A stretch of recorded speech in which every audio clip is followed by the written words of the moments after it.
Hello guys, कैसे हो आप लोग। ऑफ कोर्स जिनका रिजल्ट अच्छा आया होगा वो तो बल्ले बल्ले होगा, और जो मेरी तरह होंगे एकदम thank you thank you thank you सुन सुन के जिनका दिमाग ख़राब हो गया होगा उनका तो क्या ही। चलो हाँ भाई। अरे अच्छा, मुझे बताना था कि एसबीआई का जो अब पहला पेपर, अब इस साल में पहला पेपर अपना एसबीआई का पीओ होने वाला है। तो अब शुरू करते हैं भाई, क्योंकि वैसे भी रहा तो जा नहीं रहा है, बैठे बैठे इधर वो पूरा चल रहा है पीछे का थैंक यू वर्ड वाला, है ना। तो भाई अपनी तैयारी जो है वो एसबीआई की जो पीओ है 25 की, प्री की अभी तो फ़िलहाल तो प्री की स्टार्ट करना है। इंग्लिश और क्वांट, रीजनिंग अभी नहीं करेंगे। तो क्योंकि मेरे ये दोनों मुझे ठीक करने हैं भाई, क्योंकि ये दोनों एवरेज एवरेज तो थोड़ा अच्छा है बस, इससे ज़्यादा नहीं है ना।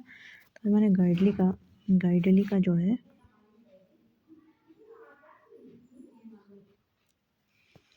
गाइडली का सेक्शनल दिया है एसबीआई का, और 2025 का है सेक्शनल। रीजनिंग ये काफ़ी पुराने वाले हैं ना, तो ये आज दिया था। तो देखो, मेरा इसमें टारगेट रहेगा कि अपनी एक्यूरेसी पर काम किया जाए, है ना। मुझे अपनी एक्यूरेसी 80% से ऊपर रखनी है इंग्लिश में, हर हाल में जितने भी अटैम्प्ट कर रहे हो, 10-20 कुछ भी अटैम्प्ट हो, एक्यूरेसी 80%। अब ऑफकोर्स हम बहुत बड़े वो तो तोप तो है नहीं कोई कि मेरी एक्यूरेसी इंग्लिश में आ जाएगी 95% के ऊपर। नहीं भाई, नहीं होने वाला मुझसे, मुझे पता है अपना। 85 to 90 रहे बहुत है मेरे लिए, है ना। मतलब फालतू के क्वेश्चन अटेम्प्ट नहीं करने हैं, एक भी पर्सन का डाउट अटेम्प्ट नहीं करना है। ऐसा करना है कि जितने अटेम्प्ट किए हैं सॉलिड मार्क्स आने चाहिए। उस यहाँ पे मॉक में यही हम करने वाले हैं, अल्टरनेट डेज पे मॉक अपलोड करेंगे, उसमें स्कोर अपना देखेंगे कि क्या हो रहा है भाई। इसमें मैंने 31 अटेम्प्ट किए थे, इसमें तो थोड़ा ठीक है, 1-2% वाली एक्यूरेसी मैंने करी अपनी, मतलब कि मुझे डाउट लग रहा है, नहीं लग रहा है, फिर भी मैंने अटेम्प्ट करने की कोशिश करी। तो 6 गलत हो गए इसमें, एक्यूरेसी 81% है। अगली बार से मेरा पूरा ट्राई होगा कि 85% के ऊपर एक्यूरेसी रहेगी अपनी। इसमें कुछ थोड़ा सा मुझे वो लगा, देखो अगर 40 क्वेश्चन आ रहे हैं इंग्लिश में, और एक बात है कि इसमें आते हैं 100 क्वेश्चन, है ना।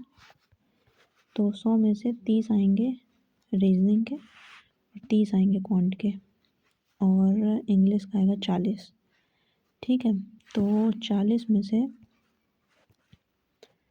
अपना रीजनिंग में आराम से 25, एक मिनट ज़्यादा नहीं लेकिन ध्यान, 25 प्लस मार्क्स मेरे हिसाब से, क्योंकि मेरे शायद आ जाएंगे, क्योंकि रीजनिंग ठीक ही है। और क्वांट में मेरे फ़िलहाल तो आ रहे हैं 15, जिसको मुझे लेके जाना है 20+, 5 नंबर का इसमें वो करना पड़ेगा। और इंग्लिश में 40 में से मेरा टारगेट रहेगा कि 30+ मार्क्स मुझे मिले। ये मेन एग्ज़ाम की बात हो गई। फ़िलहाल क्या चल रहा है, फ़िलहाल ये चल रहा है कि अ, मेरा जो है मार्क्स रीजनिंग में बन रहा है 20। देखो रीजनिंग और क्वांट को मिला के मुझे 40+ मार्क्स चाहिए, ठीक है। क्योंकि इंग्लिश में 30 से ज़्यादा मेरा नहीं बनने वाला, 30 से ज़्यादा नहीं बनने वाले मेरे इंग्लिश में, I know it very well. So जैसे कि अब देखो 40 और 30 तो 70+ मार्क्स चाहिए ही चाहिए, क्योंकि उसका कट ऑफ ही जाता है यार 60, आई थिंक 65 गया था, 68 या 67 ऐसा गया था। तो अपने को 70+ मार्क्स तो चाहिए ही चाहिए पेपर में, सेफ साइड के लिए भैया। सब एक तो हर साल मार्क्स कट ऑफ इंक्रीज ही होती चली जा रही भैया। 10-10 सीधा सीधा 10-10 नंबर, 1-2 नहीं, फिर सीधा 10-15 ऐसे नंबर कट ऑफ बढ़ रहा है। अच्छा, कट ऑफ से याद आया कि आरआरबी क्लर्क का कल निकला एग्ज़ाम। वैसे तो इस बारे में मुझे बात करनी नहीं है, फिर भी आरआरबी क्लर्क का प्री का जो कल रिजल्ट निकला है भैया, मेरा हुआ नहीं।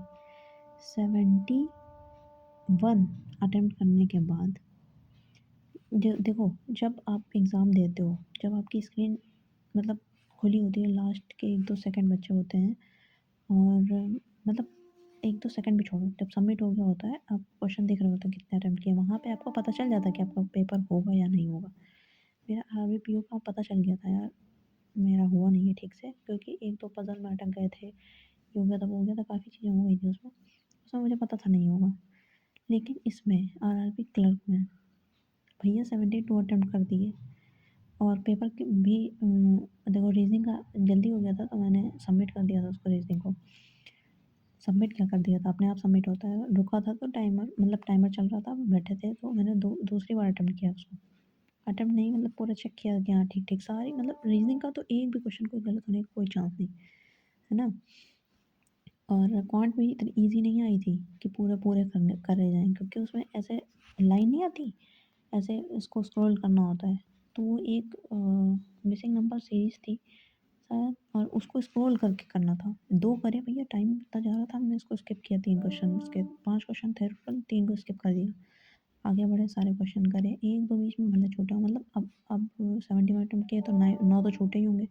उसमें एक डीआई पूरी सॉल्व हो गई थी, डीआई के 2 क्वेश्चन बचे थे करने के लिए, वो 2 छूटे हैं, बाकी अरिथमेटिक और ये 3, इतना छूटा था। इतना छोटा हर किसी का हो सकता है, क्योंकि इतना कोई तोप नहीं था, इतना ईज़ी पेपर भी नहीं था यार मैथ का कि कोई कितना जल्दी कर दे। हाँ, हमें मालूम कि बहुत तोप लोग हैं, 8-10 लोग, अरे 8-10 छोड़ो, चलो चलो मान लो कि बहुत तोप हैं, 100-200 लोग, ठीक है। भैया ठीक है यार, मेरे से इतना ही हो सकता था। 72 अटेम्प्ट की, 71 अटेम्प्ट किए हैं, पता नहीं कितने मार्क्स आए होंगे, फिर क्लियर तो नहीं हुआ। तो उसकी वजह से काफ़ी डिस्टर्ब हुए हैं भाई। तो और कुछ, बैठे हैं अगर शांति से तो उधर ही दिमाग जा रहा है, तो मैंने सोचा शुरू करो भाई एसबीआई का अगला टारगेट, देखो क्या होता है उसमें। तो आई हैव टू, अब चलो उसको छोड़ो, इंग्लिश का बात करते हैं अपना। मैंने इंग्लिश का गाइडली का दिया है मॉक नंबर, गाइडली का है ये, एसबीआई पीओ का पिछला वाला है ये, और इसका सेक्शनल नंबर 2। तो आप लोग देना भाई, जिनका तो आरआरबी निकला है वो अपना उसकी तैयारी करो, और जो अभी अगले साल की तैयारी करने वाले हैं वो ये वाले सेक्शनल देना है ना।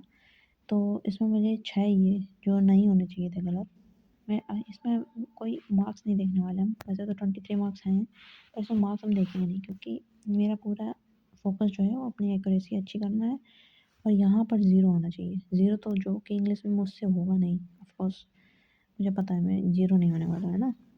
तो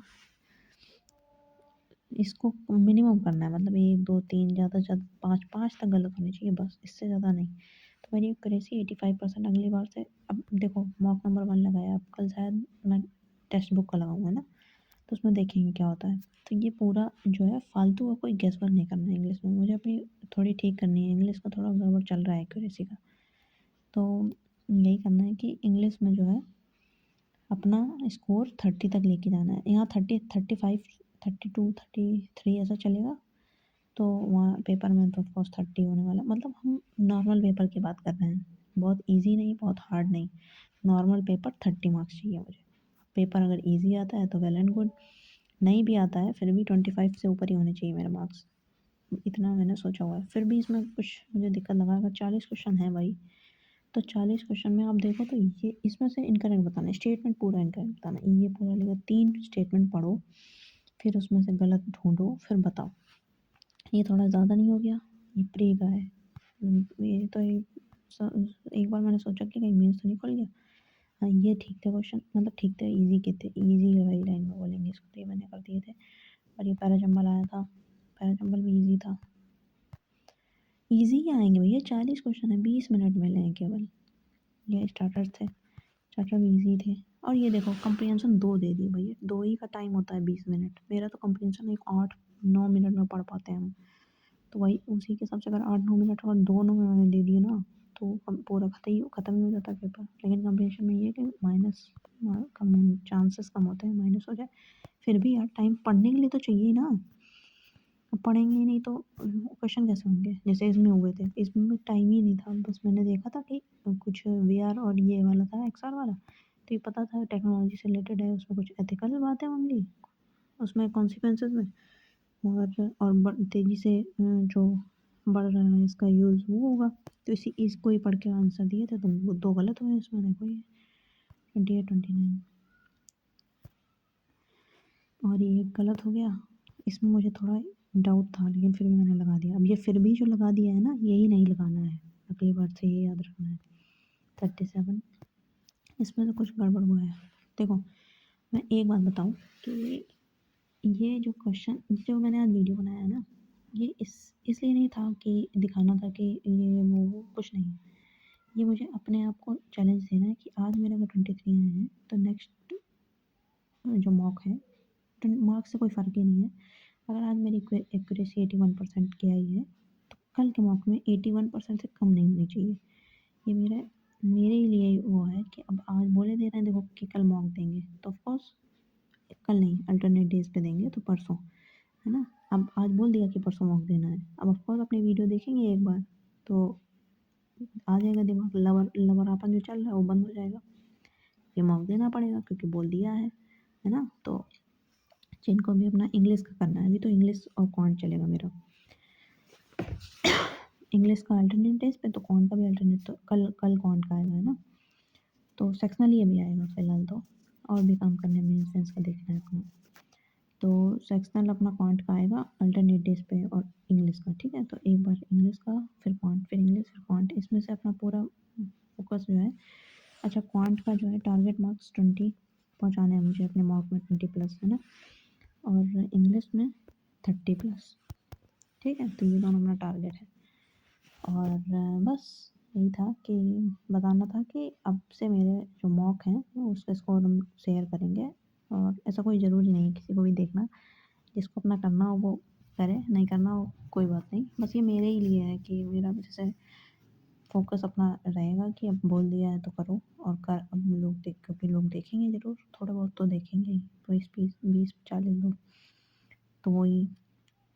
तो यार देखो, जो अपना अगले साल का तैयारी कर रहा है, अगले साल क्या यार, इसी साल, फरवरी आ गई, अगली साल, तो इसका जो इंग्लिश का है अपना देख के बताना, कमेंट करना अपना स्कोर ये क्या रहा। और आरआरबी क्लर्क के लिए, मेंस के लिए बेस्ट ऑफ लक, आरबीपीओ के इंटरव्यू के लिए बेस्ट ऑफ लक, जो भी लोग जा रहे हैं। अपना तो भाई सब खत्म हो गया यार, आगे जाना है। चलो बाय, ओके।